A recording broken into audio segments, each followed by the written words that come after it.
groups that homeschoolers usually get involved in. Just kind of maybe throwing it out there. This is what most people do, or options that we have. Sure. Okay. Um, I'll talk some about my experience, I guess. Mm-hmm.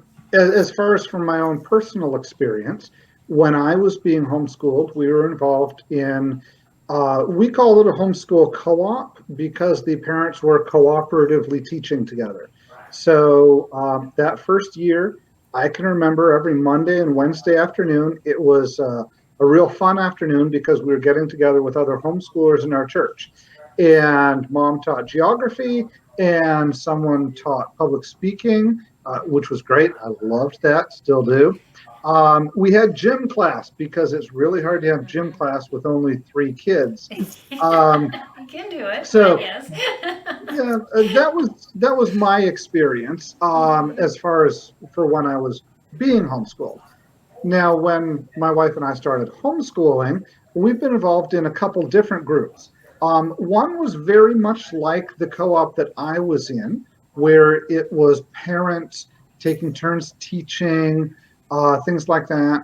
And then another one was what we called kind of a hangout co op. We rented the local youth development center, which had a gym and a couple classrooms, and then some just rooms to hang out in.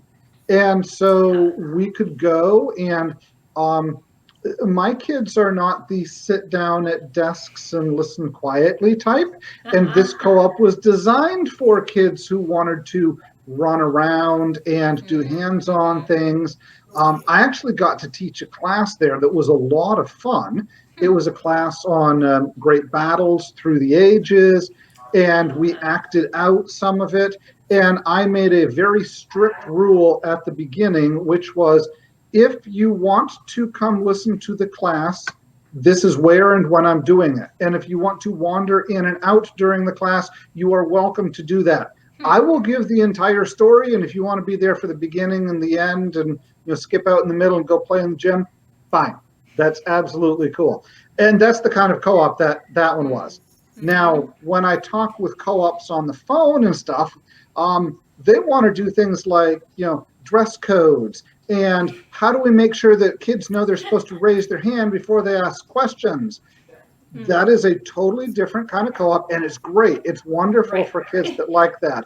Uh-huh. But there's this wide range. And Faith, I know you said you've Yeah. actually been involved in a bunch of different ones. Mm-hmm. I have. I mean, every year is just different. We just take it a year at a time. And That's when a good point. Yes. Well, because I mean, your kids' needs are always changing, and your family Right. dynamics and the Mm-hmm. season that you're in is always changing. I mean, one year we were taking care of my dad when he was sick. So, Right. we just got together with some other families for field trips that year or like Mm-hmm. special kind of on an as we could Yeah. basis. But, Mm-hmm. I mean, the first year my daughter went to a private Christian school 2 days a week for some classes. Yeah. Um, one year we met in people's homes. We used kind of my father's world as our spine, Mm-hmm. but all the Right. moms just planned different activities and we all brought snacks to share. And it was very casual, very laid back. Mm-hmm. Um, and loved that. And then a friend of mine and a couple other moms, we started Stepping Stones, and Darren's wife and a couple of their kiddos came, and I actually co-taught with Darren's wife, Sarah, and we did fun grammar stuff like games like Hmm. Mad Libs and games and poetry, and read aloud lots of stories. So it was more casual, but all the moms Right. volunteered and helped and shared the teaching. And then this year we're doing something more structured. That's a drop off where I Hmm. drop my son off 2 days a week for his core classes. And then I'm teaching the other 3 days a week at home. Of course, on Fridays, we try to do more fun Fridays and field trips. So there are so many options. And as Right. homeschooling continues to grow and morph, Mm-hmm. I just see more and more variations of how people are doing groups. Right. Because I mean, it goes back to what you were talking about. And Darren was talking about it too.